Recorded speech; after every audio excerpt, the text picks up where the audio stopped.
اینجا من اشترم میشن بیازار پیشش کسم کار نداشتم دو بتک با تانک رکنم سرم خودتون ناخم فرم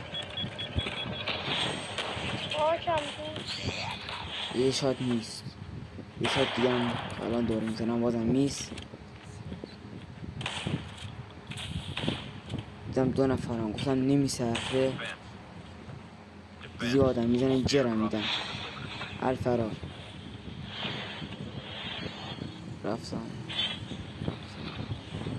اینجا کاورم گرفتم دونه دونه اومدن دستاشون حال کردم دونه دونه که اومدن تونستم قشنگ راحت بزنمشون بکنم یه شاد نیست یکی دیگه هم نیست یکیشون بدم زد برو شماره یک خب بلندش کن الان یکی دیگه هم میاد شماره یک این هم مادر دوستاشون بودو لابی